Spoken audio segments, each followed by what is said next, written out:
Pour cette deuxième vidéo, je vais vous parler encore une fois d'une adaptation d'une BD française portée à l'écran. Cette fois-ci, il s'agit de Moutafoukaz. Alors Moutafoukaz, c'est l'adaptation d'une BD signée Run, de son vrai nom Guillaume Renard, et co-réalisée par Shojiro Nishimi, puisqu'une partie de la grosse majorité de l'animation a été externalisée au Japon.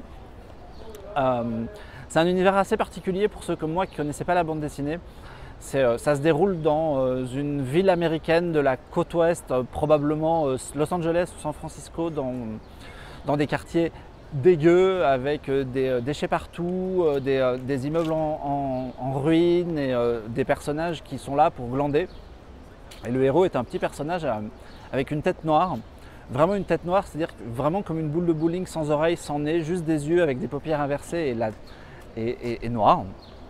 Il est accompagné par un de ses camarades qui est une chauve-souris et un troisième qui a une tête de squelette. Tout ça paraît très normal. Ils se retrouvent soudainement pourchassés par des hommes en noir et ils se demandent un peu ce qui vont leur arriver et ils vont devoir leur échapper. Et on va découvrir en même temps que ce héros a une espèce de destin qui avait été brièvement évoqué dans un flashback au début du récit, de manière assez floue, juste pour nous mettre l'eau à la bouche. S'ensuit une espèce de grande course-poursuite avec ces personnages assez hauts en couleur dans des décors très très bien réalisés. Les décors sont superbes, vraiment le design est très réussi. Il y a un beau boulot sur la recherche graphique, l'animation est de belle tenue, il y a de l'action, ça saigne pas mal, ça se tire dessus, c'est assez violent par moments. Moi j'ai vraiment passé un très bon moment à découvrir cet univers que je ne connaissais pas.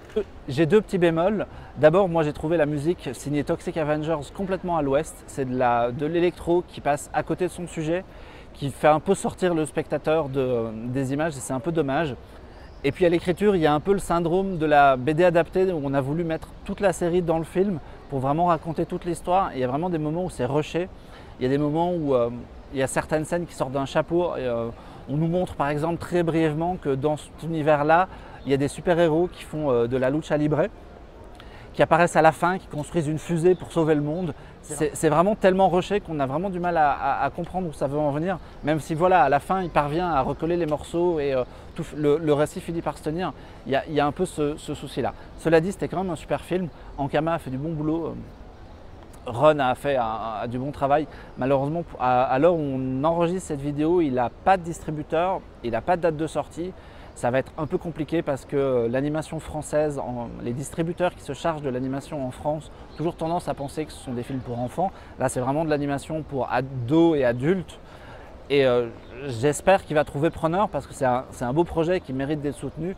J'ai moins confiance en les distributeurs en français. On verra bien, peut-être que ça finira en DVD, mais dans tous les cas, regardez-le.